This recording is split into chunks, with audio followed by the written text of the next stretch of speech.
5, 4, 3, 2, 1.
What's up, everyone?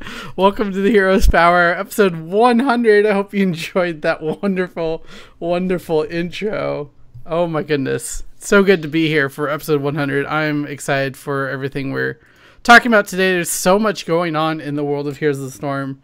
I finally get to talk about the new hero and the new battleground, which is super cool. But yeah. Thank you for coming by for episode 100 of the Heroes Power. We're a Heroes of the Storm podcast brought to you by BlizzPro.com and partnered with Legion by Lenovo and Intel. Wonderful partners for us.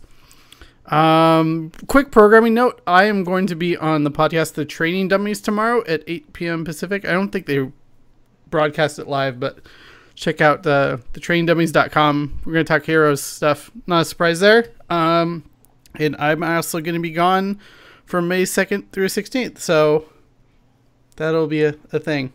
Anyways, let's get started. We have a full house tonight. It's going to be wonderful. Balrog fan, how are you doing? Doing pretty good. That intro was a real blast from the past. That was good times. Oh, yeah, most definitely. How have your weeks been in gaming? What have you been up to? Mainly Hearthstone. I can't get away from it. It's just been trying to climb the ladder. I've been falling in between, like getting all the way up to 6 and then falling back to 9. Pretty much stuck in that cycle all week. It's been a lot of fun. We played some heroes before the show. Just got some of the brawls in. That was I always like the Punisher brawls. They're a hoot. Yeah, they really are. We had a lot of fun playing with that. Zexus, how are you doing, my friend? How's your week been in gaming? How's Heroes been treating you? It's actually been treating me pretty good. You and I did some more fun with Smurfing the other day, and that was pretty weird. Where we ran into the same tracers 3 games in a row, and then we had a very special Rainer 2 games in a row. I don't know. Rainers are always special. Well, no, this guy was above and beyond the call of special. Yeah, that was interesting. He wanted to take boss the weirdest moments. We played with him on Sky Temple and Cursed Hollow, and like tributes would spawn where if we didn't grab it, we'd get cursed. And he's like, "Let's take boss now." He kept calling for bosses, and the best part is we got him in a second game right after that on Sky Temple. Yeah, Sky Temple. Oh, that's the worst boss on the entire map pool to take. Yeah, pretty much. Yeah, it was. I had some choice words for him between me and Jimmy. I just blew my mind. But we played. Me, Charlie, and Jimmy played Brawl today, and you know I'm always a fan of the Punisher Brawl, and that was a good time. But other than that, it's just doing the speed running and everything like that on Phantasy Star 4, getting back into that grind, trying to go for that world record. So that's been my week. Nice. And Artifice, well, you have a new name now, Physical Art. If you've been following her, it's the same Twitter account is just a name change. So if you were following her before, you'll still be following her now. But how have you been doing? I'm doing good. It's been a super busy week for me. I've been working on looking into a new job, so that could change a lot of things. I'll be able to make the show a lot more frequently, which is nice and fun. I partook in the gear.blizzard.com spring sale, which brings me to the fun I have for today. And I have been looking forward to this beta. I finally got some time to play the 2.0 beta, and I'm actually really in love with it, more than I thought I would be. And I hope you guys will play that brawl with me that I told you about earlier. Yeah, most definitely. I think that'll be something fun. Why don't you tell people who are not on the PTR what it's about real quickly as we the go PTR, into 2.0 next week. I think it just started today because it says it has 6 days left. The brawl is on the new map, Hanamura, and it is all tracer. So it is 6 tracers pushing payloads on Hanamura, which sounds fantastic to me and terrible to Charlie. So we're going to have to kind of brag him to play that with us. 5 since we're in Heroes of the Storm, not 6 this isn't in Overwatch. Overwatch. You're gonna have to get me to download the PTR too. Yeah. PTR is a good place to be. I mean, more 2.0 competent people to play with would be nice. 2.0 is coming out next week, so it's not too much longer a wait for that in the loot chest. Should be exciting. But P Flame G, how are you, my friend? Well, first I got a new monitor from Lenovo. What'd you get? It was a 21.5-inch LED monitor, 19 by like 1280 or something. It's pretty good. Upgraded from my last one. My last one died on Friday, so I picked up a new monitor, and it's been nice. I've been playing a whole bunch of StarCraft 2, and then I downloaded the Brood War because the new patch came out today, and played against Jimmy, and he destroyed me. But that was good. I played like Brood War like 3 times when I would like 3 total games when I was about 12, and then I played versus Jimmy. And he played a little bit more than that. I felt bad because he brings out we're Protoss versus Protoss, and he brings out Corsairs, and I have all ground units. And he's like, "Wait, this Corsair doesn't shoot down." We only play StarCraft 64. Just oh my FYI. gosh, no! StarCraft 64 I've been playing a little bit of StarCraft 2, and so I was like, I don't even know what a Corsair does. I got Phoenixes and Void Rays, but it's like a Phoenix that doesn't have a lift up. Doesn't have the lift, yeah. So. But anyways, that's fun. But in regards to Heroes, I'm playing some quick match, but I've been really like enjoying all the StarCraft characters a lot. Because like I know who Artanis is now, and I know a lot more about Kerrigan and Tassadar and all these people. So getting to play them again and see and like recognizing their abilities from StarCraft units and stuff like that has been a lot of fun. That's just something kind of hot springs to the table is like, you translate from I know these guys from StarCraft, and I can see them in the new game, and I was already kind of used to the WoW characters, and some of the Diablo ones, but it's been kind of refreshing to get a new take on the HOTS characters as well as all the new ones that are getting added. It's just my long introduction. There we go. Yeah, no, that's good. Sounds like a good week for everyone in Heroes and out of Heroes as well. I wanted to really quickly, this is about a 30-second clip that Charlie put together, help us celebrate some of the finer moments of the Heroes Power Hour. I wrote a blog post a while ago about why I f***ing hate video games, because this is what it does. It appeals to like the male fantasy. Artifice! Oh god, you're hit. What? You were saying? Wow. So, imagine me stepping right. So yeah, that was a fine moment during one of our post-show errums where I thought I was safe from harm, and Zex knew better than that and punished me for it. So yeah, no, that was a lot of fun. I didn't really prep for this, but just really quickly, let's go around and if you can think of a favorite moment from the show to kind of celebrate 100 here before we dig into all the new stuff that was talked about this week. Powerhour, I'll start with you because you've been with me the longest on this journey. Yeah, I got a few. I mean, gameplay wise, my favorite was the 5-man Maw and the patrons. That was so good. That was back when Willie was a patron too, and we just obliterated his team. They had been beating us up too, so it was very satisfying. And the train wreck that was Twiz playing Illidan was oh my god, that was so good. And probably, I mean, more recently was Robot Jimmy. We had to stop the show because of Robot Jimmy. That was recent too, which that was like great. 2 episodes ago. Yeah, right. It was so weird because I was like, what is going on here? Because I couldn't hear it. Jimmy had no idea what was happening, but to Charlie and I, his voice was like an octave lower and weirdly distorted, and it was... we couldn't handle it. The greatest thing about it, like, in hindsight, is Jimmy's just complete, utter bewilderment as to why he had just completely lost control of the show and it was no longer, like, working. Yeah. Like, me and Carl could not keep up. Like, we were just laughing so hard every time he talked. Oh, man. No, that was good. Can we get Jimmy and Robot Jimmy as a host? Yeah, we'll see if we can make that happen. He's actually secretly building a soundboard to match it. Oh, that's perfect. All he needs is one of those. Stay tight. I'll let somebody else talk. I'm afraid of taking people's moments. So oh my gosh, yeah. Zextras, how about you? You've had some fun moments on this show. Let's see. Most recently, throwing everybody off kilter by going trucker chromie. That was good. The whole Gul'dan just got gold done part, and watching you lose your mind over that was pretty good.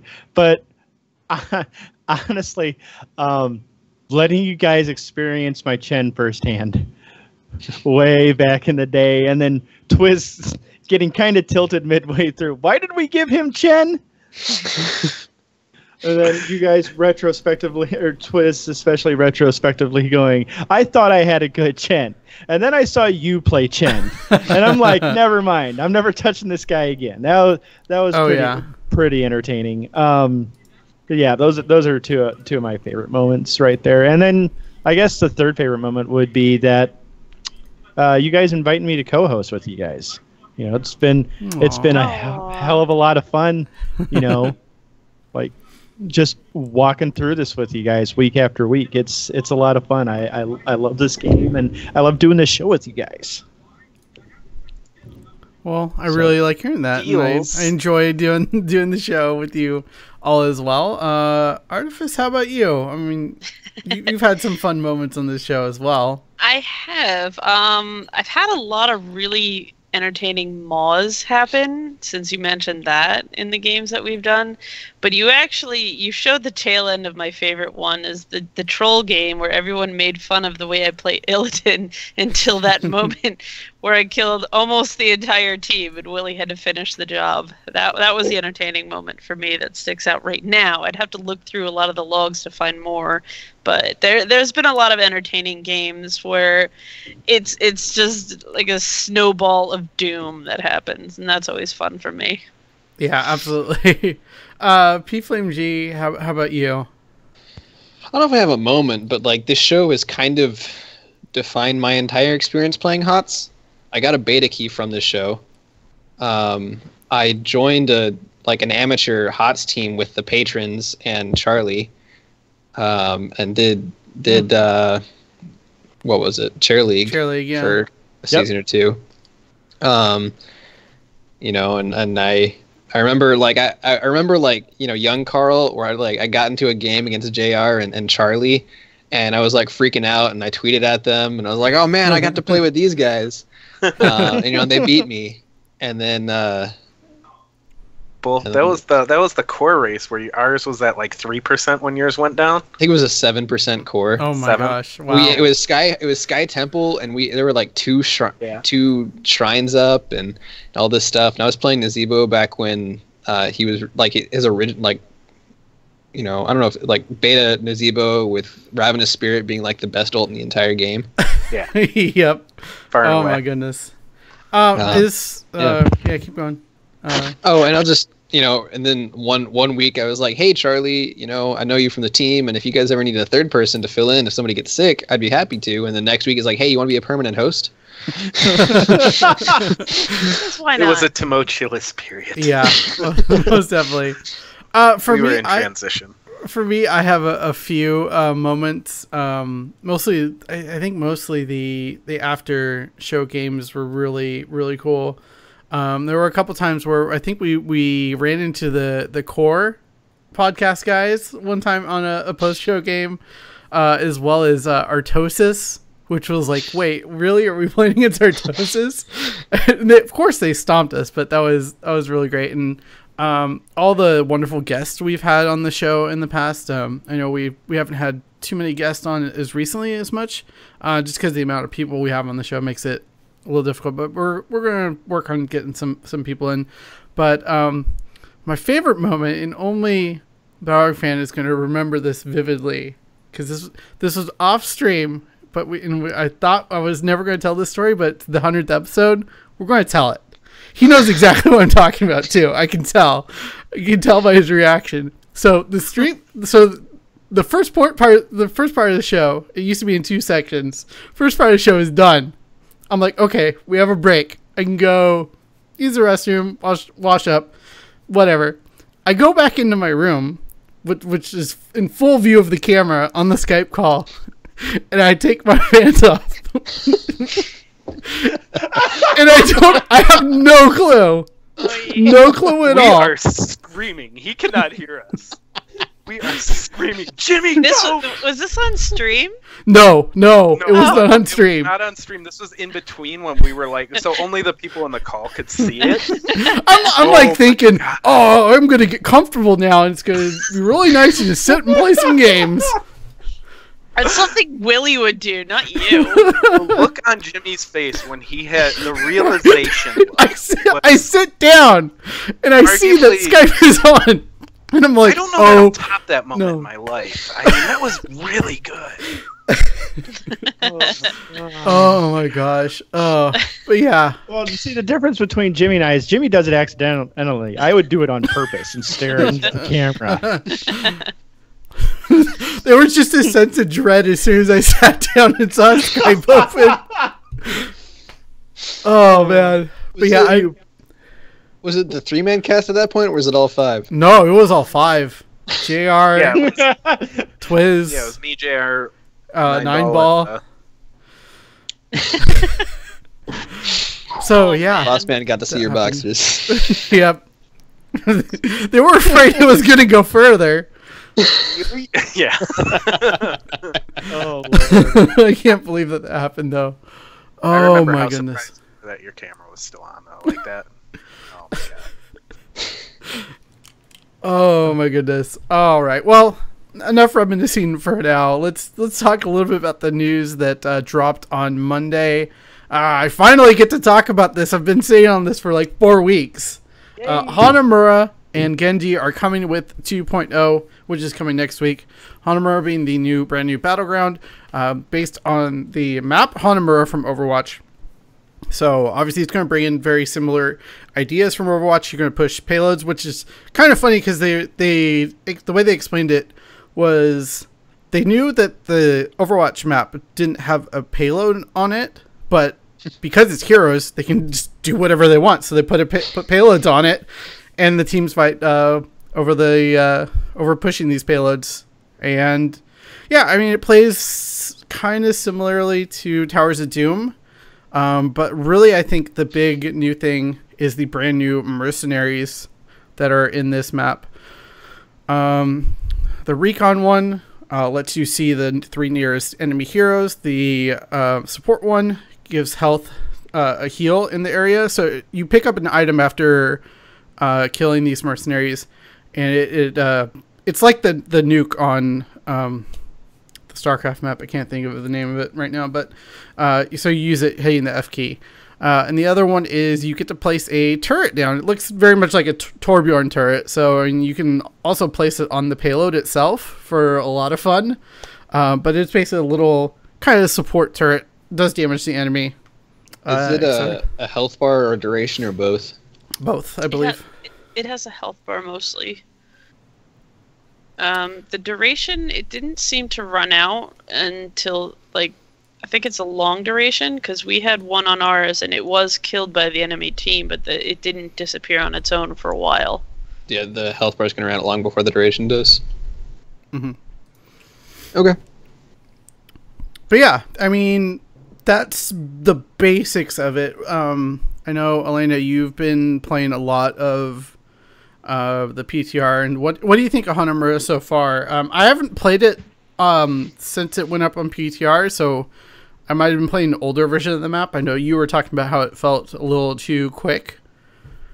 It absolutely does. The first thing about this map is that the one aspect I love most about Heroes is the attention to detail. All of the details of the map, down to the, little leaves on the trees and the little things that you look for, like, how Tomb of the Spider Queen has the things to click on for Harrison.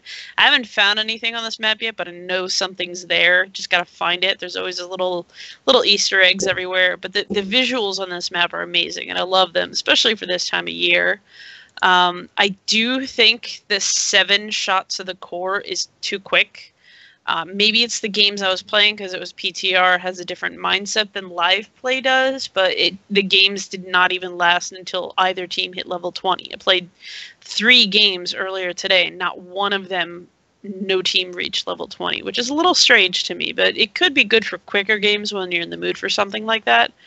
I do like the new mercenary camps. I find that people don't prioritize them as much yet.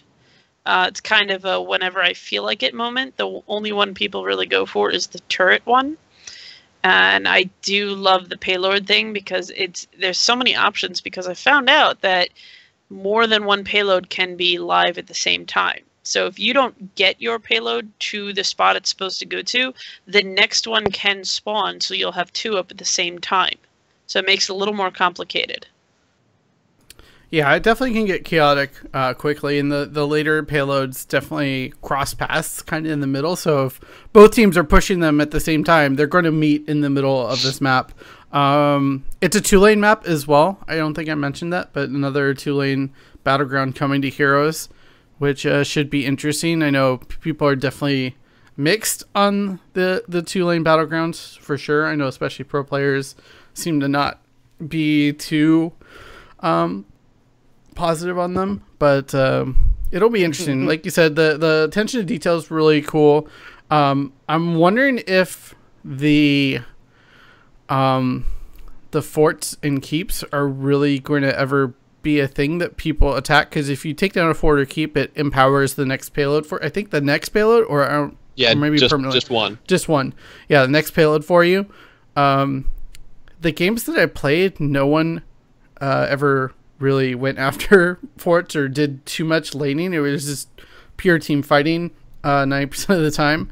But I mean, that was one day of being able to play this battleground and a bunch of people messing around. So I don't know how accurate that necessarily is. So we'll have to see. I think like they're going to be a pretty strong objective if you don't have the payloads are down and you just wipe the enemy team or something. It's like, all right, let's go shove this fort down so our next payload will be even stronger. I don't think you're going to try and spend a whole bunch of time sieging a fort. I think your time's better spent on a merc camp or whatever. But I think they're reasonably rewarding as a post-team fight thing. Or even if you wipe them and you have a payload, it's like, let's go kill this fort real quick to make it a double shot. Yeah, it just from what I've watched the Hanamura map, it seems really like it has the potential just to be absolutely chaotic. Like with trying to suppress enemy heroes to keep them from pushing the payload, to pushing your payloads, to having multiple payloads, to empowering everything, and all those potential middle of the map team fights. It just sounds really insane. I don't think we'll. I just don't know. I don't know if we'll see that one in pro play. It just seems like there's way too many variables involved with it in order to make good pro play. Yeah, possibly. I mean, the one thing I can think is this is a good Tempo Storm style map because they obviously took to Towers of Doom pretty strongly, and that I think it's similar to that a bit. But we'll have to see. I mean, it's going to take a while for people to get used to this battleground because it's so unique, and we haven't even talked about the boss mechanic in this one. So there's a boss minion in the middle. Similar to the Towers of Doom boss, though, it gives you one shot onto the core of your enemy. This one, though, actually swallows one of the members, or just a nearby hero that's attacking or just walking by. I don't know how it necessarily prioritizes which hero is the target, but it does grab a hero and basically hard CCs them for 5 to 8 seconds, I think it is. So it's a pretty non-solo. I'm assuming, because would it leash if it eats you and you're soloing it? Possibly. I haven't tested that yet, like trying to solo it. I did wonder if Rexar and Misha can solo it because he could gorge the bear. Not exactly sure how it would work, but it doesn't seem to have any prioritization. I haven't tested yet whether it focuses a tank or not, because when we did it, it did not gorge the tank. It gorged 2 DPS instead. But that's the only information I have so far on it. It seems to be something that's meant to not be a sneak boss. Like, you can't sneak off and get it yourself, and your whole team is fighting somewhere else, which is kind of nice. Mm-hmm. It's also from the dead center of the map, isn't it? Mm-hmm. Yeah. So yeah, for a 2-lane map, it's a decent sized map. It's very wide and it has a lot of pathing. There's not a lot of like block formations, kind of like what is that one? Gosh, I can't. My least favorite map. I can never remember the name of it because I hate it. Is it Battlefield? Nope. The Crow one. Oh, Cursed Hollow. Cursed Hollow? Yes, Cursed Hollow. What? All the rock formations that block your pathing, it doesn't have a lot of that. That's why I like it. Okay. Today I learned. Today I learned too. I think we all learned How do you today. expect the person who plays like Murky and Probius And to Glaslow. like the most standard map? Yeah, I think that's another reason I like this map is because it's not your standard push this lane. Okay, push that lane. Now push this lane again, where the payload will spawn in multiple locations, and the camps, the timers seem a little bit shorter than most Merc camps because it's not direct minions on most of them. So there's a lot of different places you can be than just one lane. Yeah, which is what really lends the power to those vision camps, I think, because a lot of the time in HOTS, like there's only 2 places the enemy team could be, if that. So like vision is nice if you have a whatever the thing Malfurion and Raynor and them have. Scouting drone. Scouting Scouting drone. But usually you can just say, all right, there's a 95% chance they're at their boss right now, or they're just at their hard camp, or But there are a lot of options here, which makes the spooky ghosts much better. Mm-hmm. Bowerfit, any thoughts? I know you usually don't pop onto PTRs, but you've been able to see some videos and check it out a little bit. Yeah. It looks a little bit chaotic, but I think it's just one of those things. I thought that Braxis Holdout looked really chaotic too when they first was showing clips of it, and it's really not. I'm interested in it. I think it's going to make for hype moments if the competitive scene decides to, draft that map and play it competitively, because it looks like it can be very fast paced, which is good for a viewer. I don't know how much I'm going to personally like it. I tend to like the more straightforward maps, but we'll see.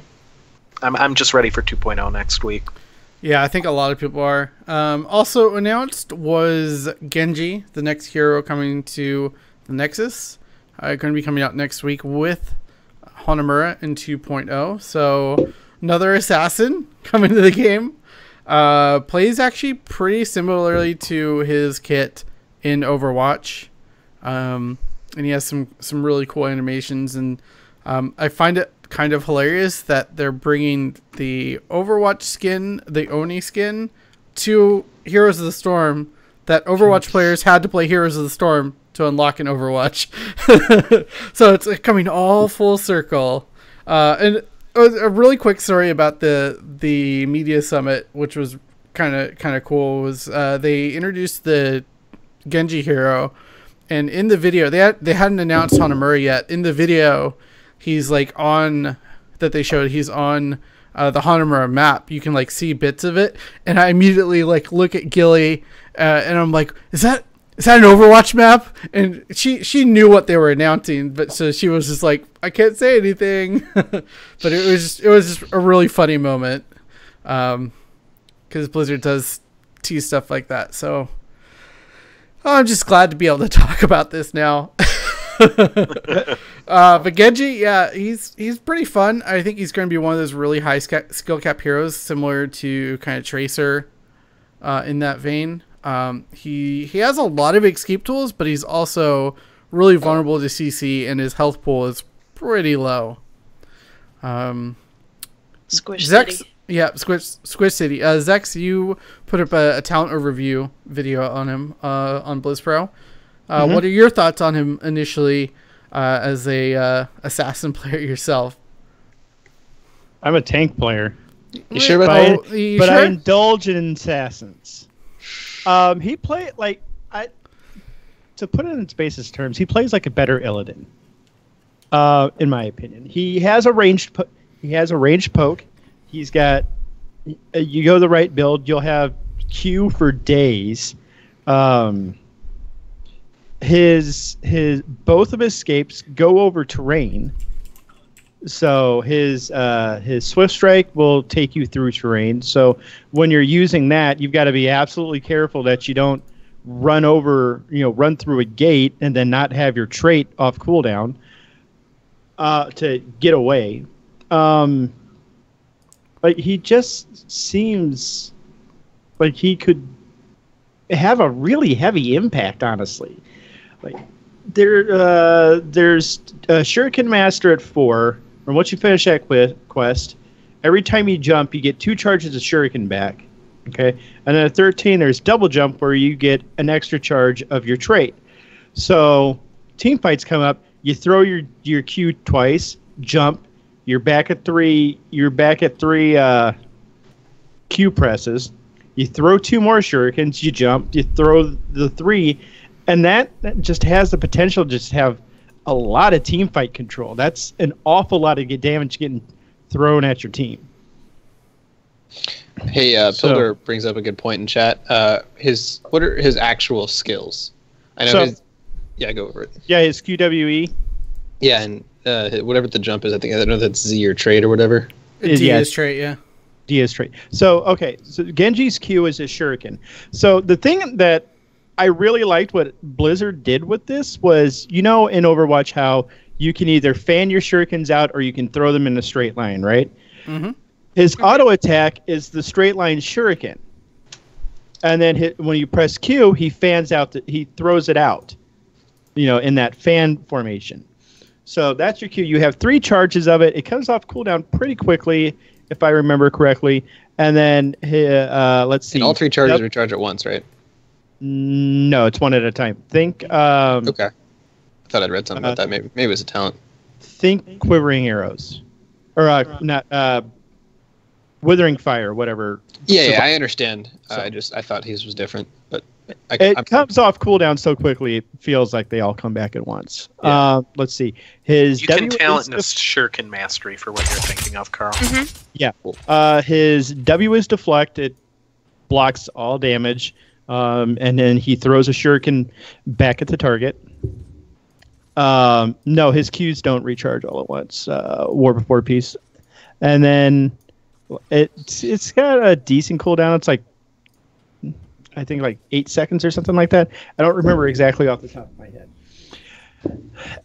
And then E is his Swift Strike. Now, this thing has a long range. It's deceptively long. And as you're learning Genji, you will jump over, you will go through a wall on accident. You will go through a wall a lot of times. But it does straight line damage, so everything a hit within that straight line takes a decent amount of damage. That's also, I think, another 8-second cooldown. I think the Flex 12, now that I think about it. And it goes very quickly. Like, you blink and then you're at the end of your Swift Strike. Yeah, So- be careful you're not too close to a gate when you do that. Yeah. See, Yep. and I then, may have done that earlier. your ultimates are Dragon Blade, obviously. Now when you pop Dragon Blade, your Q is replaced with Dragon Blade. You're not able to throw shurikens, and every time you press Q or R, Genji leaps forward a little bit, and then okay, I was wrong. And then you just basically face roll the keyboard and you just jump around doing Dragon Blades like you would in Overwatch. His other ultimate, which I think will have a lot more utility in the pro scene. It's called Channel Anime. Channel Anime. Yeah, it is actually. Hey! So, what it does is Genji jumps up and then like slashes an X in the ground and then comes down on top of it. Now, you can cast that away from yourself. There's like a certain radius within that you can cast it in, and he'll jump to that spot. So it's another escape on top of it. Is it invulnerability frames or just a jump? I believe it is in invulnerability frames. So, but what what happens afterwards is after that X is completed and Genji jumps down, it's like a second and a half or something like that. That's when the damage is dealt. Now you can, depending on which way you're facing with Genji, you can reposition how the X is formed. So sometimes you can make it look like a plus or a regular X or whatever. But anything on the line of those X's takes damage. If they're caught in the center of it, they take a lot of damage, obviously, because they're getting hit by both lines. But you can clip people with that, and it's kind of neat to watch that. And I kind of demonstrated that in the talent preview video, where I was starting to mess around with, casting X blades around him, around the Arthas, and trying to figure out which way Genji faces will produce what kind of X. So, I mean, it'll be great for combos. It's going to be absolutely amazing for combos. ETC. ETC will be, a great setup if he's ever picked again. Yeah. Aww. He's getting buffs. Who else? I don't think so. Zarya? Was Zarya? Nobody ever picks Graviton. Graviton. They always pick Expulsion. No. Explosion. Fine. Ragnaros Sulfurous Smash. There are. There we go. They get. Yeah, because Sword Smash is already a follow-up. If somebody's stunned, you smash them and they die. Yeah, you don't need Genji. What you're looking for is like leyline seal, things like that. Yeah. Even Maw would be just absolutely brutal. Or even, I mean, you could still one man if you just want like a Muradin stun or or Rip Warbringer. But All the things we think of have been Warbringer slows someone down to the point where you can probably reliably hit that. okay. So it doesn't have to be a stun. A massive slow, like a Rhaegar totem after 16 would like be a perfect setup, because that's a 90% slow for like a second. Yeah. They're gonna get clipped by it if you set it up right. So like that's the talent I think the pros are going to be picking.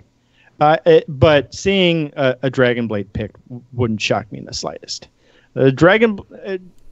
I'll put it like this: Dragon Blade is the solo pick-off ultimate, because once Genji gets on you with Dragon Blade, you're going to die unless you pull off something miraculous. If you had to pick a map off the top of your head that you would see Dragon Blade, what do you think it would be? Most likely Cursed Hollow. Cursed Hollow.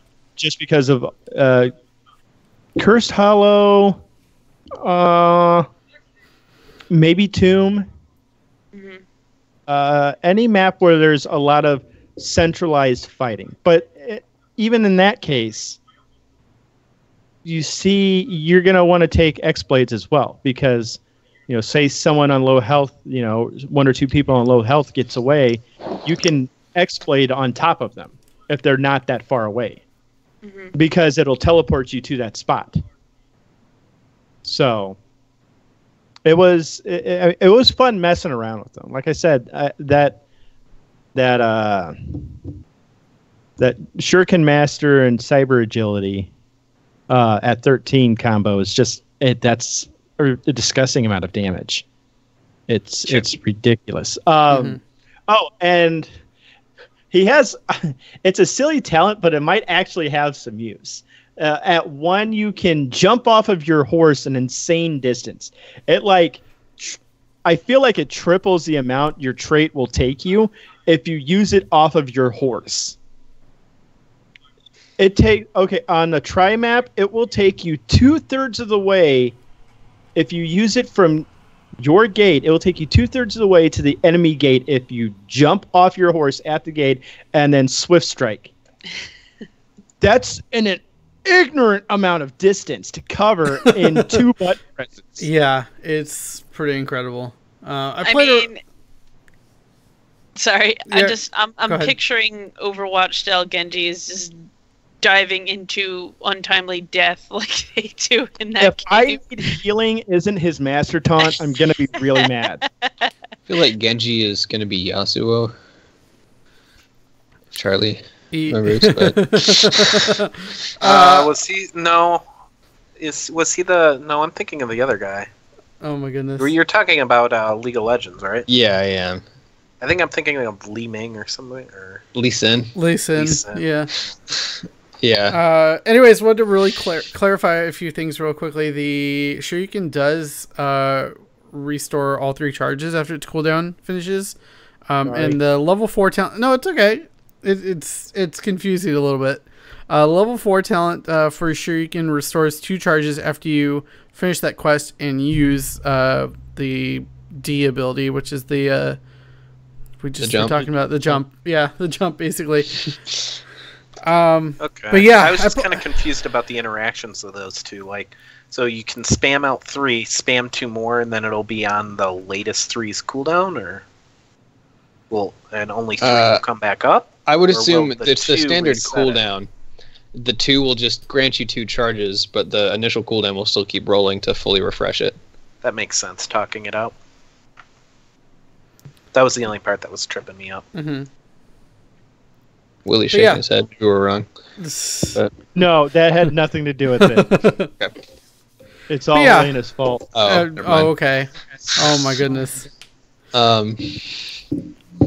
Yeah, he's really squishy, and he has a lot of mobility, and he has a lot of outplay potential. And he's going to attract these players who are always going to go for the Reddit highlight clips, who want to be the ones to dive in 1v4 and get the quadra kill and get out. And sometimes they're going to do it.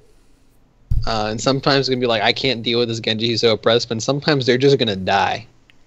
And it's just kind of a toss-up. Yeah, gonna be fun. I'm curious how he'll be on live and what his win rate is going to be that first week. It's gonna be scary. Anyways, any more thoughts on Genji before we move on to some of these big changes in 2.0 that are coming? Real quick. Okay. One hero you would pair him with, Tassadar. Jimmy. Tassadar. Tassadar. Charlie. Absolutely Tassadar. Uther, because that's all I'm going to be playing. I mean, Tassadar, Zarya, a biased at Divine all. Shield, stuff like Really? anything that feels Tracer, Kerrigan, Illidan, these heroes, he's them. Give him Morales. a shield. No. Never. Stop talking. She's not going to go deep enough. Who? Because you're with bad Moraleses. No, I'm not. Morales doesn't walk forward. Morales sits back. Genji walks forward. My Morales is marched forward like the Marine they are, son. Have you seen me play Morales? Oh my You're goodness. violent, Morales. It doesn't count. You tank with your face. I win. Well, what about his counter? Who do you think is his auto counter? Like Uther. Right wing. Thriller or Right Bright wing. Wing? Anybody with a Targeted CC. A hard CC, yeah. Yeah. Brightwing's gonna obliterate him pretty much. That'll But be yeah, so fun. is Uther. Speaking of Uther, let's talk about these 2.0 changes. As I I'm just going to show this whole video, I guess, so that people can see this if you're watching on YouTube or live with us. Full match on Hanamura that I played at the event. Oh, geez, you're going to watch me get just obliterated by this Genji. So watch this. Goodbye, me. Yeah, rip Ancestral, etc., etc. But yeah, 2.0, they updated the PTR patch with some really cool new changes. A couple of the really kind of overall things are they're changing the ability to attack move a target point now. I guess it's in the gameplay options, and if you enable it, attack move concentrates on the closest enemy to the target point, and if you can disable it, and now attack move concentrates to the nearest enemy to your hero. This is my favorite change of the patch, because it was always to your hero before. Mm-hmm. And so I would try and stutter step and A-click right next to my target, and then I would hit whatever's in front of me. And so in team fights, I wasn't hitting the target I thought I was hitting. And maybe this is my own fault for just like, why is my attack doing what it's doing? I should have realized that it was a move to what's near me. But I can finally stutter step like I'm used to and like I want to. And it's going to be amazing. I don't really play half the heroes that got changed, but this is going to be fantastic. Your Val is just going to be better now that you can stutter step. Yes. The other cool thing just is a minor note, but you will get hero XP on Heroes Brawls now. So that's a nice little quality of life change to Heroes of the Storm.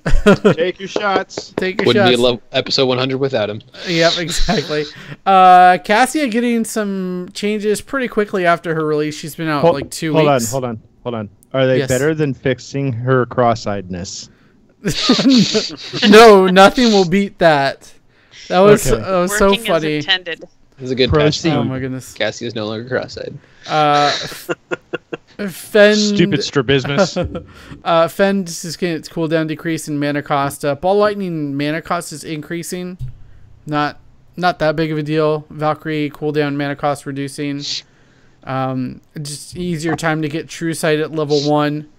All, I think, pretty good changes for her, having played a bit of her. Yeah. It's a lot of just ability buffs to get there, using them more frequently with less mana. And then True Sight getting buffed because that had like a 35% win rate. Mm-hmm. And if you've been following the pro scene, you know Greymane has gotten a lot of picking from teams. He's getting buffed in 2.0, essentially. Inner Beast's cooldown is increasing, but Cursed Bullet, its damage is increasing from 35% to 40%. Yeah. This is this is pretty big. The other change on W. Yeah. Where they like half baselined Wolfheart. Yeah. So every basic attack while Inner Beast is active, it reduces its cooldown by half a second, and then if you take Wolfheart, now it's a full second. But you can pick other talents at 1 or whatever, still get that cooldown reduction. And so he's going to have that up very, very frequently. Mm-hmm. It's almost going to be permanently cast, just regardless of what talent you pick. So that's really strong. And yeah, that is actually really strong. And I actually doinked around with Greymane the other night with Jimmy when we kept running into that Tracer, and it was adding that cooldown reduction on Wolfheart's gonna be insane. Like it's gonna get ugly. Welcome back to the forefront, Greymane. Jeez, that's so. You were gross. already there. And then for some inexplicable reason, Nazebo's getting buffs as well. Charlie is very happy about this. Yeah, buffs and nerfs, but Plague of Toad's getting damage increase. Gargantuan's getting nerfed to try to get people to pick Ravenous Spirit. I don't think Ravenous Spirit is getting picked still. No, why wouldn't you have Gargantuan, which is absolutely annoying? Yeah, the thing about a Plague of Toads buff is Plague of Toads is the ability that Nazebo hits the least. Mm-hmm. Right? Like you get some good zombie balls. You hit a lot of your damage comes from your Q, and then you hit an E if they're in your zombie wall, basically. But that's about it because it's such a slow ability. Mm-hmm. And it's just like honestly, buffing it doesn't matter that much because you're not going to feel the buff. Yeah, this looks more like a nerf to me, honestly, with the change to Vial Infection as well. Yeah, level 20 Vial is pretty big. You need 25 more Voodoo Ritual stacks. On maps like Battlefield of Eternity, where you're not sitting in lane, it's going to take forever. Yeah. Yeah, I don't think it becomes a viable pick choice when you get to 20. Yeah, Unless I actually agree. Stack it on. Ariel, this was one of the changes that we kind of got hinted at the media event. Resurrect, new functionality, increased cooldown from 70 to 120 seconds, reduced channel time from 3 to half a second. So Like now that it's is viable. Yeah. Nice. Added a 5-second delay between finishing the cast and the hero coming back to life, though. So That's fine. That's Yeah, it's definitely a lot better than it was. mhm. Yeah, You're the not problem with disabling it, your healer for 3 seconds. Yeah. Yeah, I mean, exactly. it was basically unpickable from the get-go. I mean, yeah, I tried it a few times, but there were just spaces where it just wouldn't work. Pyroblast is unpickable, and it has half the cast time and double the range. So, you know, Yeah. this half a second channel time is much better. Mm-hmm. Yeah, Yeah. I think it's going to be interesting because it's one of those skills where it can really swing something that looked like you were about to lose. So I just want to see that Ariel Cho'Gall Oh my goodness. psychotic, pop your ult psychotic break and then bring Cho'Gall back to life. I It think just sounds absolutely idiotic. It'll never That's happen. absurd. the more big plays That'll we see happen. with it, though, the more it's going to get picked. I want to make it happen, Carl. I mean, And then light speed at 20, and then you have an ultra fast Cho'Gall running people down. I mean, if you just want to run main teams all week on quick match, you know. Ariel and main Cho'Gall team- already pair really, really well. And Resurrect's going to be really good for Cho'Gall because you're resurrecting 2 heroes. That's true. Yeah. I think it's good. Take you to Value Town. It's All it's the way to kinda- Value Town. I don't know how to feel about this. Carl's actually agreeing with a dumb idea I had. What? Hello, episode 100. Yeah. I just don't see Cho'Gall ever, so I never trust anything that starts with like, okay, so first we pick Cho'Gall. First we If you pick have Cho'Gall. Cho'Gall, You've you go already Ariel. lost me. Like, she's the best healer for Cho'Gall already. That's Yeah. fair. And now you there- get double synergy. So exactly. There's a lot of other changes for Ariel. We're not going to go over all of them, but basically getting damage increased across the board on her abilities. Blind duration's getting reduced on Blinding Flash at 13. Shield of Hope cooldown is increasing from 45 to 60 seconds at level 20. Light speed at level 20, the heroic or the Storm Talent version of Resurrection. Now the health increase is being removed, but now it causes the cooldown of Resurrect to recharge 100% faster while the previous target is alive. So the target that you revived, as long as it's up, you're getting that back pretty fast. That's actually pretty useful. yeah. Like, I'd like to see how fast it comes back. Mhm. Like if you say your it's target 120-second cooldown, so it can be Down to all the way 60? down to 60 seconds. Did it say it was double the cooldown or double? It's 100%. It recharges 100% faster. Oh, okay. I So- didn't hear that part. That's my bad. And It was a 70-second right now. They buffed it because of the cast time thing, but you can, in theory, if you actually win the ensuing team fight or just are able to back out, have it on lower cooldown than it was before. Yeah, it's true. Yeah, most definitely. Quality of life changes coming to Brightwing. Soothing Mist now has the little range ring around it so that The Lucio you can ring. tell. The Lucio It's ring actually is pretty coming to nice. Brightwing. Yeah. No, it actually That's- is really nice. Yeah, I'm super happy with that. I wouldn't say that's a quality of life change. I'd say that's a buff. Well, the I mean, downside. it is a quality of life change, but sometimes quality of life changes are just strict buffs because of the effect they have. Yeah, The and that's downside is it's only a buff to Brightwing, so if someone's derping, you can't really fix it because it's only visible to Brightwing. Yeah, but you That's know, like, whether you're going to heal them now. Yeah. So your Yeah. teammates So aren't that's a going to good part. play around it that well, but you have a much better idea of, I'm going to be in range for this, other than I'm just going to either blink heal to them or hope.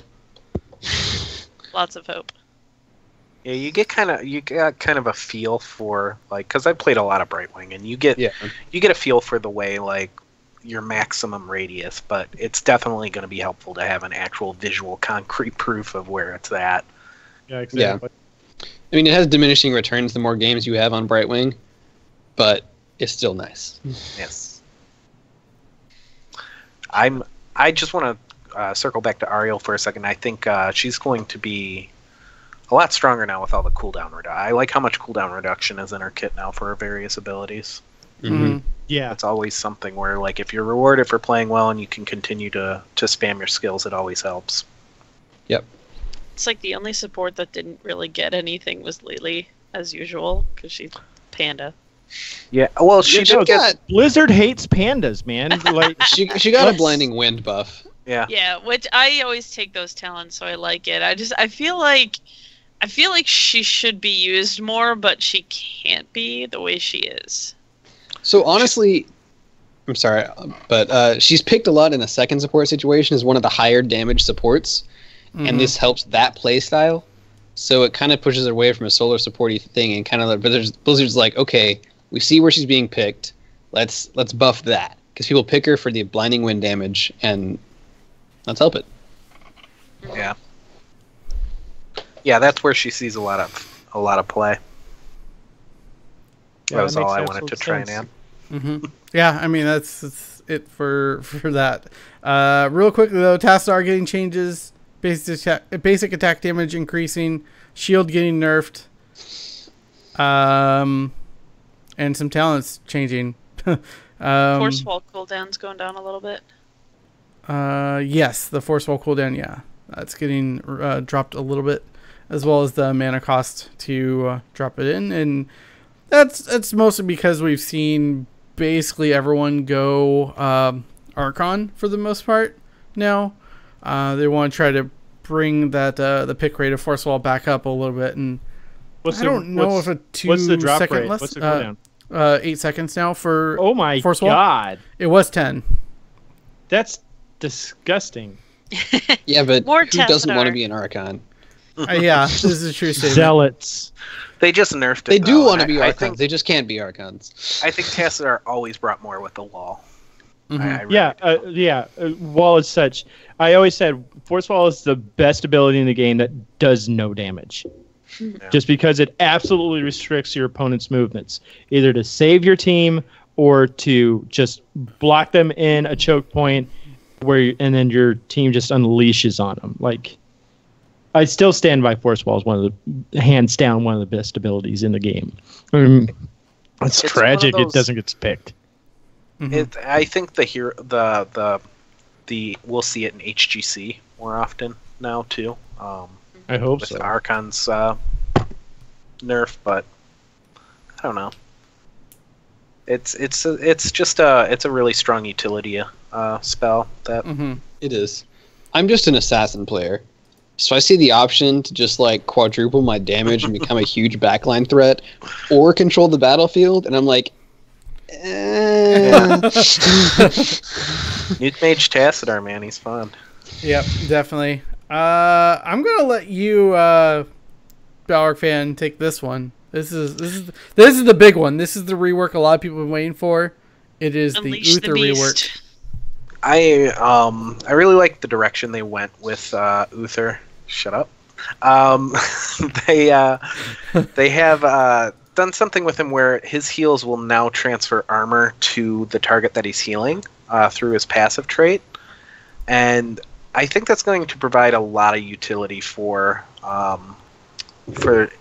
his ability as a healer who defines himself differently from the other healers, I guess. Right now, there's really no reason to pick him because everybody does what he does much better. and I'm not going to run through because there's so many changes. Just go and read these because I could spend, a half hour running through all these and what I think and why, they're going to be good. But there's a couple cool things, like he's losing cleanse, but he's getting something now on the same option where cleanse was, where when he's healing a stunned, rooted, or silenced hero with a basic ability, it increases the armor bonus. That the armor bonus is base 25 now that he gets from healing things. That increases to 75. So you're talking about a 75% damage reduction on your rooted targets just by healing them. Here's my question. Say you have 2 of your teammates get caught in a malfruit or something like that, and you wave of light or whatever it's called. Is that going to get applied? That 75%, that 75 Both of them armor? will get 75 armor. That's just nasty. I love it. Yeah. And you'd think, oh, that's an auto pick, but he's also getting something called, at that level, called Hand of Progression, which is an active ability, and you activate it to make a target ally unstoppable for 1 second. You can't cast it on yourself, and it has a 90-second cooldown. You're like, okay, that's all right. But basic attacks reduce cooldowns by 5 seconds, which is another thing they've added to his kit in a lot of different places, where he gets a lot of benefits from landing some auto attacks, which is... It's cool because you always feel like you want to be in the mix with Uther. You're always more on the front line than a lot of other healers. At least in the old days, there wasn't a lot of frontline healing action outside of Rhaegar. Divine Storm? Right. yeah, that was a thing. But he's gonna basically be able to be up in people's business now, which is how you want to play Uther. And he has a lot of things, like you can, Hammer of Lakebringer, his E, the basic attacks for one of his level 1 quest talents reduce the cooldown of it by 1 second. So basically, I mean, you're gonna really benefit from making sure your allies have their heals up for the armor reduction damage, and then while that's happening, trading in auto attacks. I don't know. I couldn't be more excited. It sounds like a really cool way to play a support, and I think he's really going to just jump into the meta and make himself. Yeah. What was fun about the media summit was they didn't tell us anything about these reworks, and I think it was Dreadnought who first found the Uther rework, and he was just going bananas telling everyone about it. And literally as soon after he found that, every single game on the computers that were running Hanamura 5v5, they all had Genji's on each side, Uther's on each side, and Cassia's on each side. So I mean, everyone was playing Divine Storm Uther, and it was great to see people excited about this rework. They didn't buff Storm, did they? They just everybody wanted to pick Storm. I mean, these games don't matter, so everyone's screwing around. Storm is a much more fun ability. Exactly. Oh yeah, triple stun combo. The old triple stun combo was just delicious to pull off. Mm-hmm. And I guess against Genji, you want Storm. Yeah, honestly, just hold him there for forever. You want the shield, but you got to pick whether you want to support your own Genji or kill theirs. And usually, the Genji on their team is better than the one on your team. So you got to go with Divine Storm. That's fair. The last thing I just want to throw in, too, is he no longer has Shrink Ray at 13. It doesn't look like you're going to be pianoing quite as much with Uther, which I know some people will welcome. I always like the extra buttons.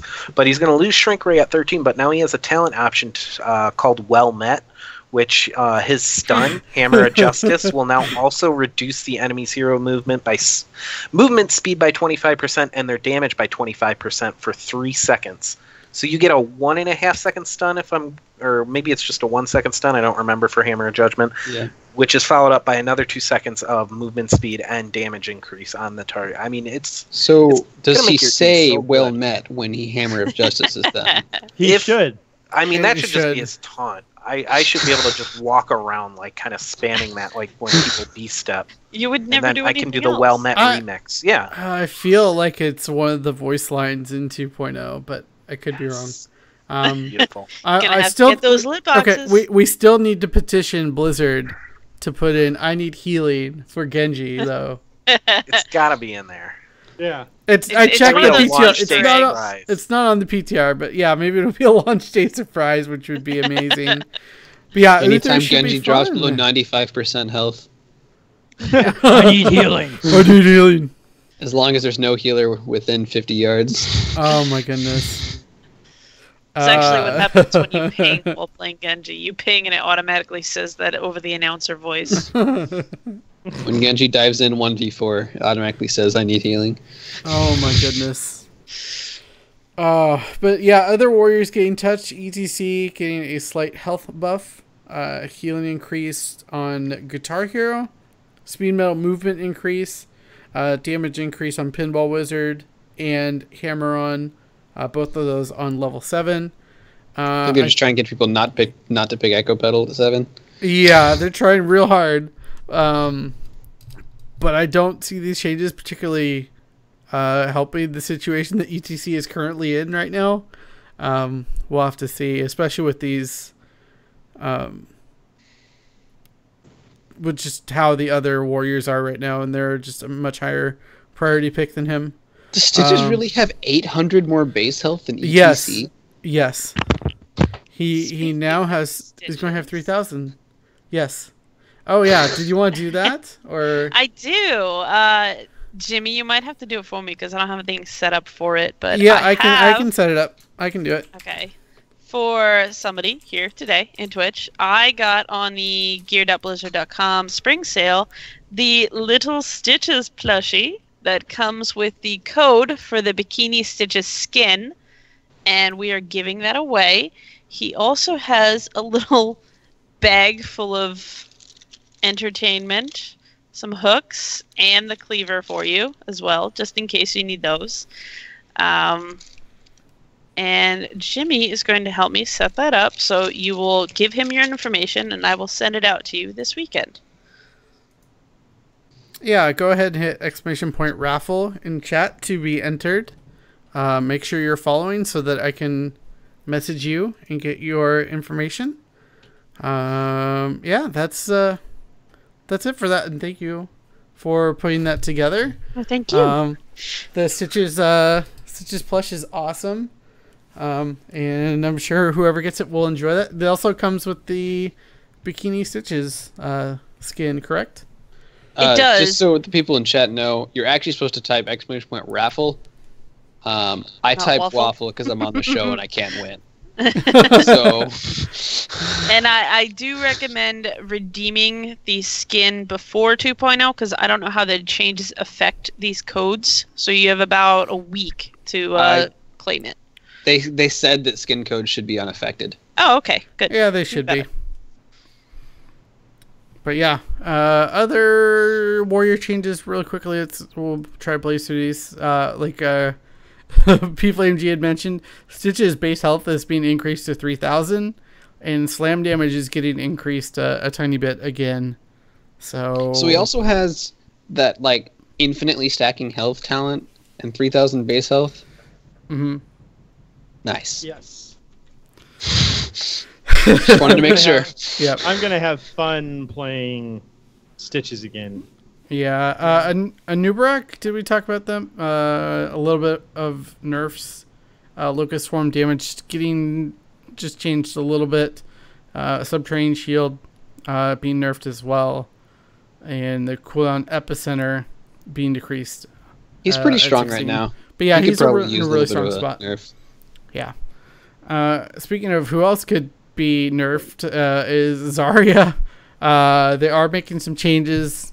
I don't think they're all nerfs necessarily, but the energy trait change is a nerf. Rate of decay increased from 2.5 to 3 per second, so she won't have the energy as much going forward. Graviton Surge cooldown being decreased by 20 seconds to 80 seconds, so it's the Blizzard way. If one heroic isn't being picked, well, let's try decreasing the cooldown on it and see if it gets picked more. And that's exactly what they're doing. A lot of talent changes, but overall, I think she's getting a slight nerf. It doesn't seem to be too overreaching, I think. It's not. Yes, this isn't going to really slow her down much. Yeah. I mean, she's still a shield source, and it's just so helpful to have that extra supporting while still being a damage and tanky and providing all the other things. So there's a reason Tassadar and Zarya and Medivh are picked so often. Mm-hmm. But yeah, that's it for 2.0 patch notes. There's a lot of changes coming, and I think we're all excited for different things. Lots of new cosmetic items, obviously. The hero reworks, new hero, new battleground. Lots of fun. We've been going long because it's our 100th episode, and why the heck not? But let's talk a little bit about HGC. It finally came back this week, and we had some really fun games and some results, I think, that surprised the Heroes community at large. Yeah. But super quick, we'll run through the scores. GFE 3-0'd Team 8. Naventic 3-0'd B-Step. What?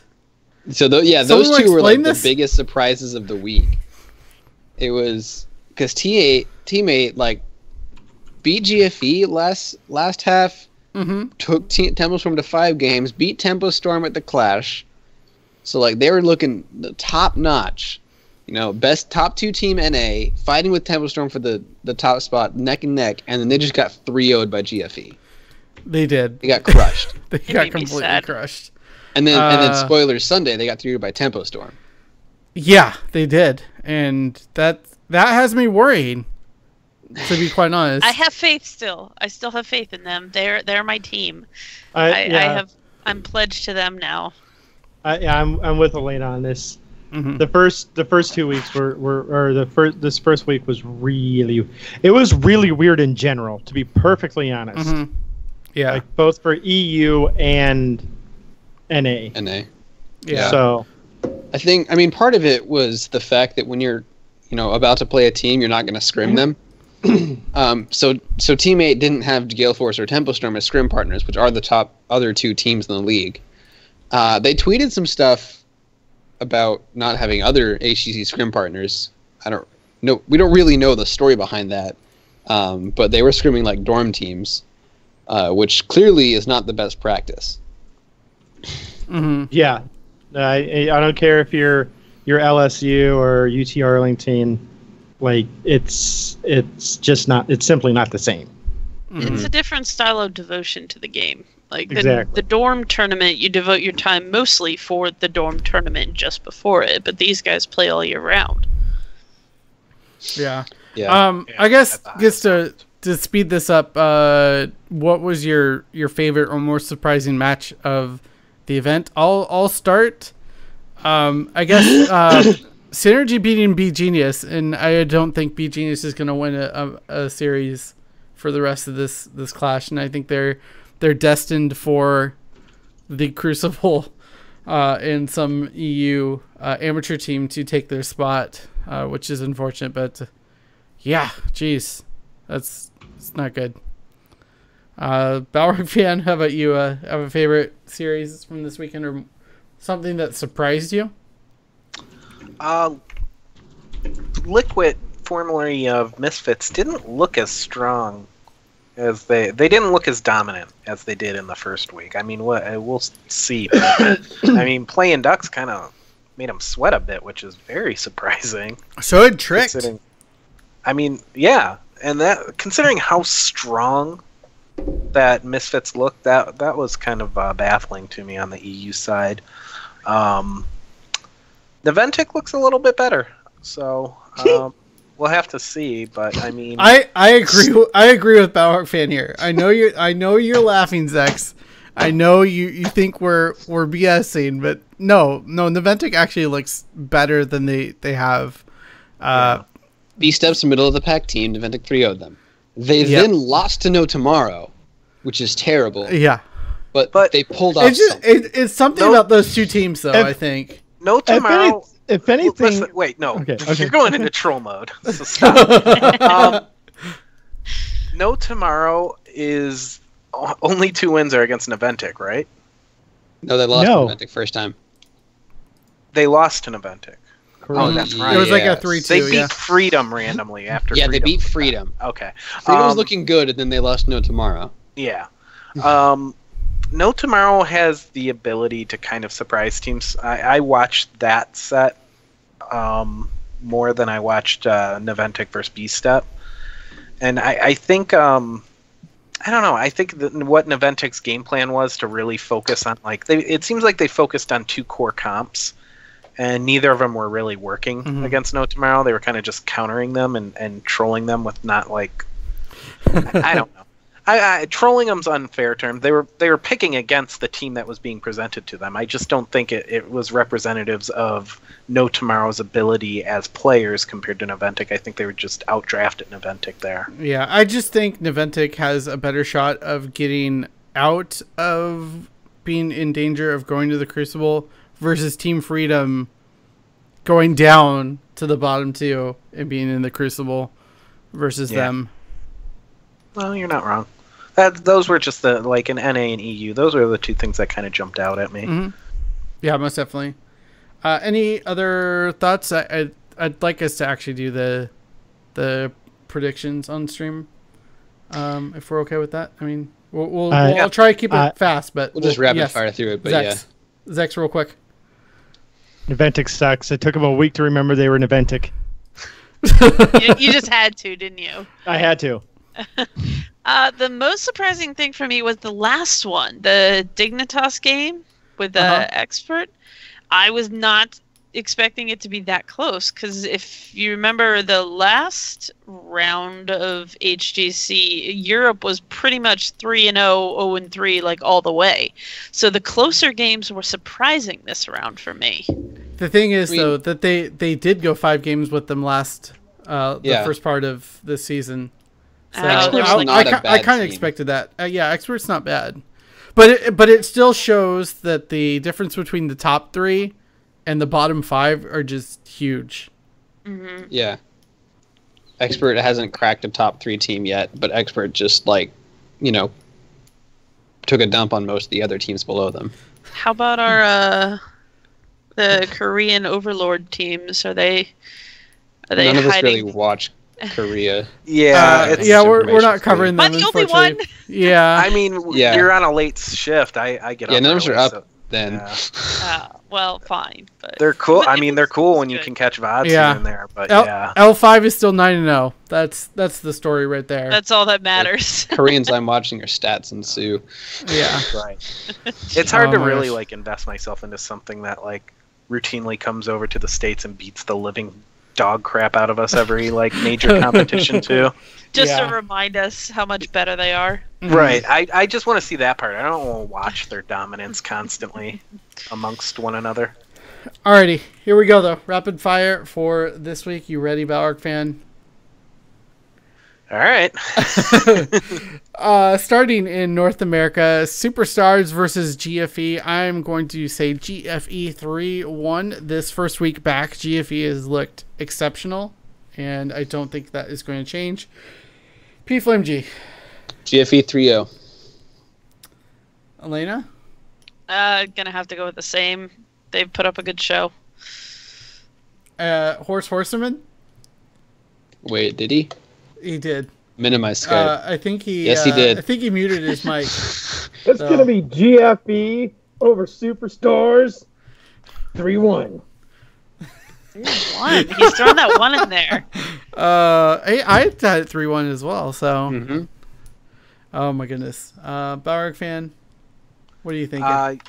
Yeah, Gale Force 3-0. Okay. I want to get on the Superstars bandwagon, they're going to kind of beat one of these teams, but Gale Force isn't one of them. Yeah, they're not going to beat Gale Force, I don't think, but I think they are going to make a run towards the top 4. Team Freedom versus B-Step. This is a tough series, I feel like to call, because B-Step, it's always a question mark of which version of the team are we going to see. But I still believe that B-Step is the better team here. I'm going to go 3-2 B-Step. P-Flame? I'm going to go 3-1 B-Step. This might be wrong. This might be a bad patch for B-Step. I think they're one of the more patch-dependent teams.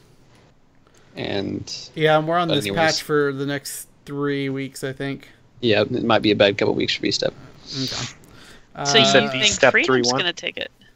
I still think I'm going to say B-Step 3-1, but if they lose, the next week I'm going to start saying B-Step's not going to look good until the next patch. Elena. I'm hoping for the closer matchup here, so I'm going to go with B-Step 3-2 over Freedom. There we go. Horseman. I don't know that he can hear us. B-Step 3-0. B-Step is bad, Freedom is worse. Oh my goodness. Power fan, how about you on this series? We're gonna go Freedom 3-2. I think they'll Ooh. sneak in there and get the win. Mm-hmm. He thinks that patch is going to have effect. Okay. I respect Freedom. They play up to their competition, and they don't always. I don't know. They don't always show what they're really capable of sometimes. Yeah. Next game is No Tomorrow versus GFE. This is going to be my lock of the week. 3-0 GFE. Does P-Flame. anybody disagree with that? No. I mean, Is I'm it not- everybody's lock Onward. as well? I'm not locking it. No. No?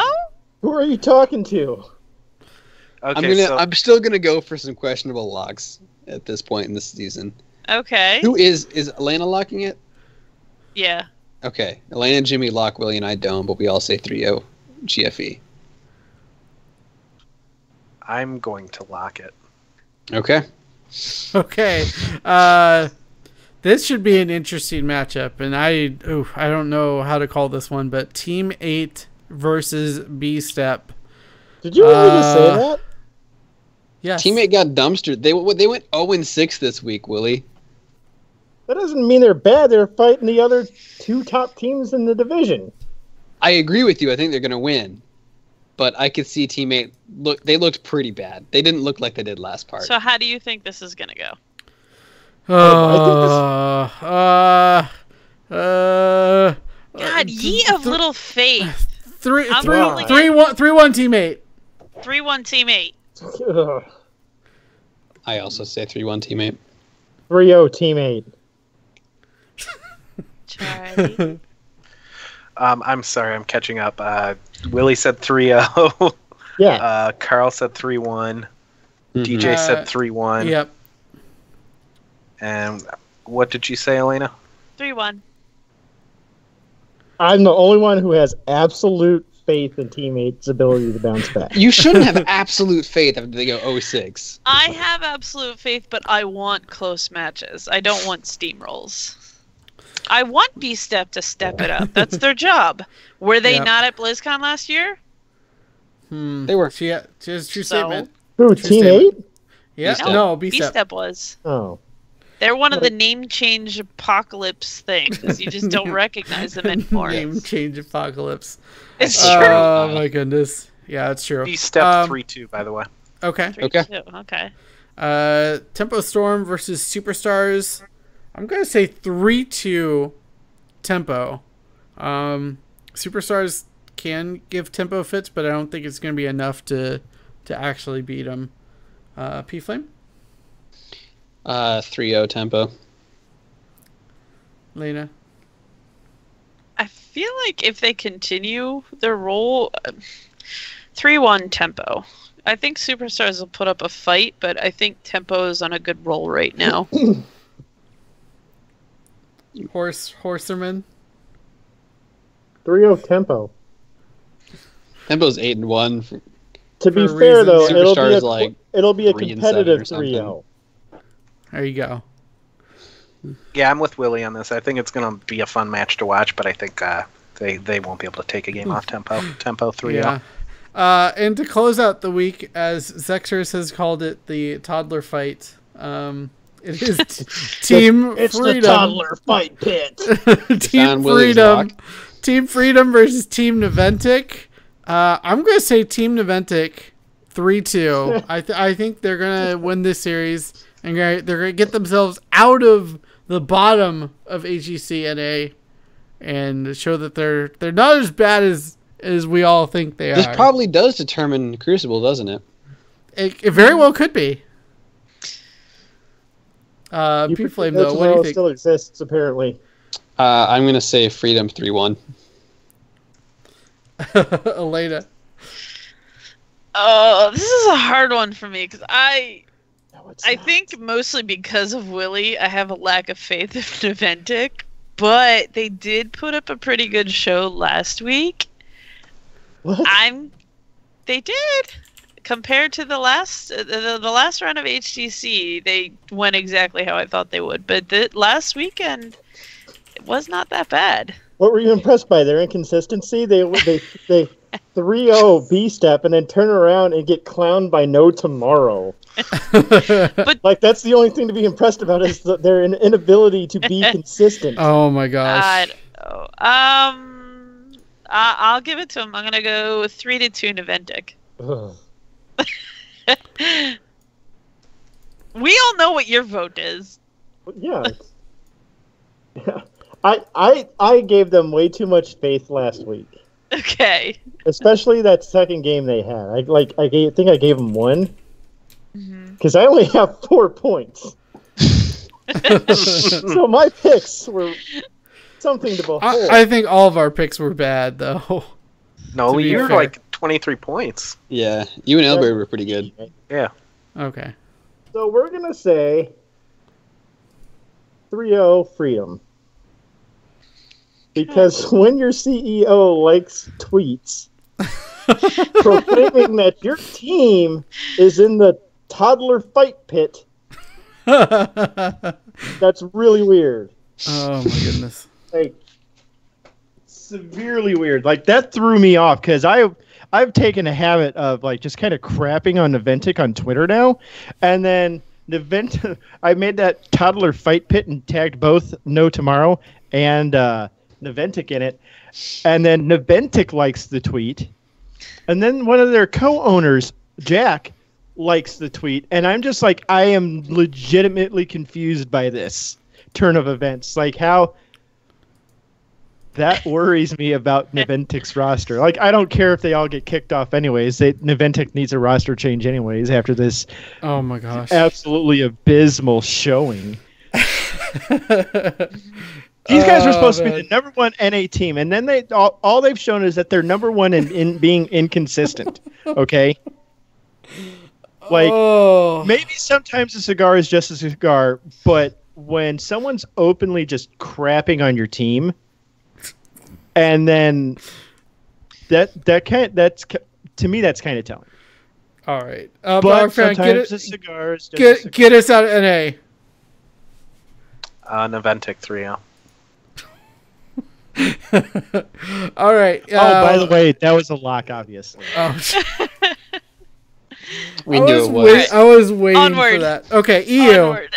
B Genius versus Fnatic. 3-0 Fnatic. 3-0 Fnatic. 3-0 Fnatic. What he said. Well, that was simple. Yeah, same thing. Okay. I'm just catching up here, sorry. Yep. Synergy versus Tricked Esports. Flip a coin for me in 3-2. 3-2. I'm not doing that.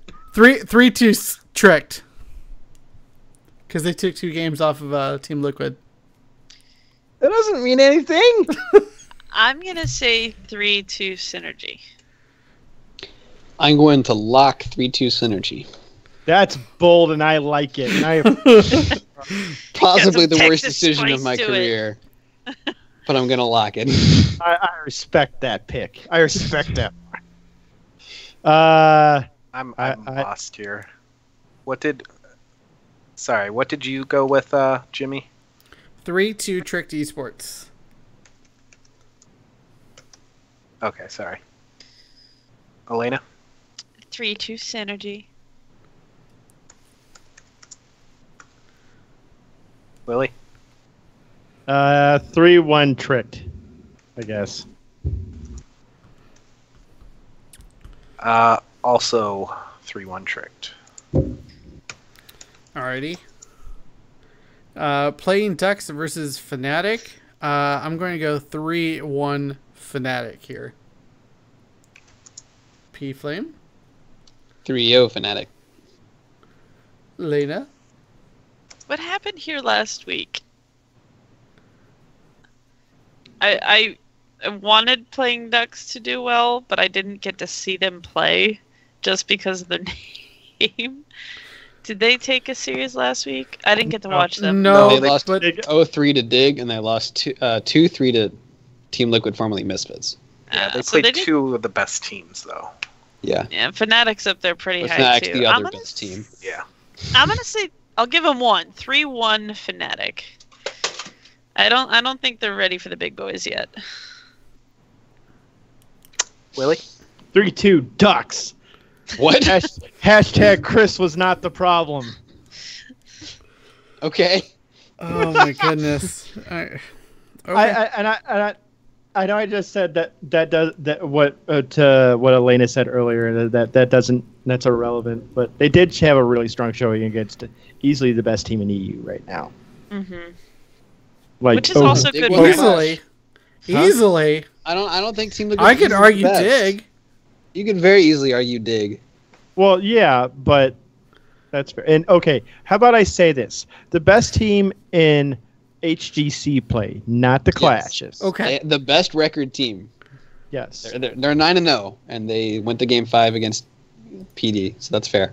So that's why I'm saying 3-2 Fnatic. I think Ducks will catch them off guard. They're gonna do some silly crap. Oh, wait, you're saying 3-2 Fnatic? I meant Ducks. I know what I meant. Wait, so you are saying Ducks is gonna win? Ducks is gonna win. Do you 3-2. think? Okay. All right. I'm not going back. I'm Lock not. it. I Lock it. can't. There's an He Eventic game exclusively on the spends board. locks on the On Eventic. Eventic. You would rather lock your Naventa game than put it online for this. Yes, because I hate Eventic. All right, Balrog. I'm with Jimmy and Elena here. 3-1 Fnatic. Alrighty. Team Expert versus Tricked Esports. I'm going to go 3-1 Expert here. Tricked is going to take a game off of them. P-Flame, 3-0 expert. Elena.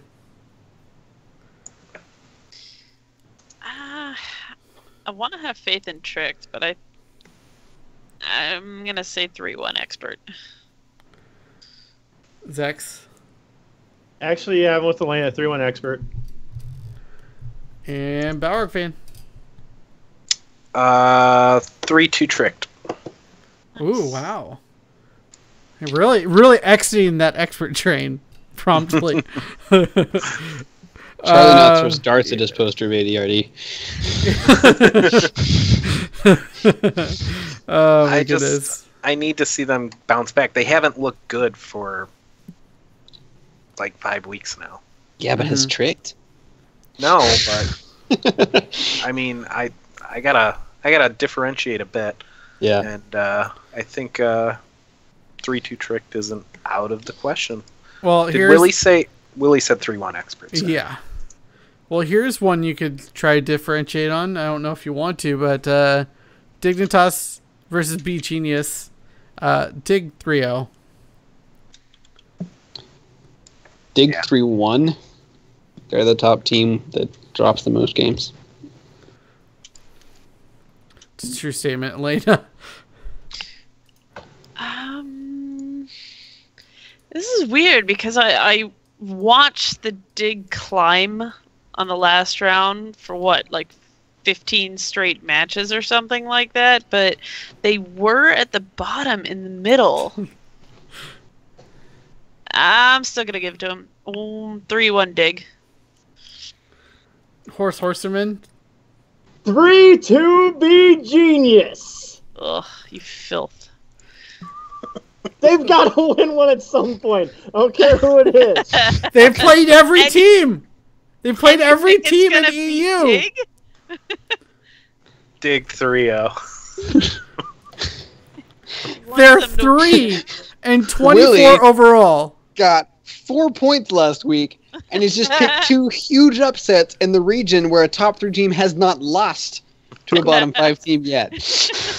It's gonna happen. Oh my goodness. All right.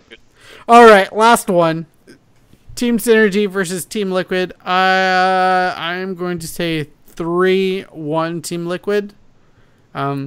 They lost some games that I feel like they shouldn't have last week.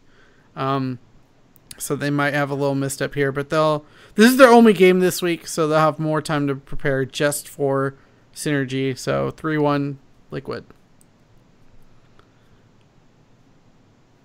3-0 Liquid. Oh, Zach's. Willie says Zach 3-0 3-0 Liquid. Liquid. P Flame. I say 3-1 Liquid for some reasons to you. Elena.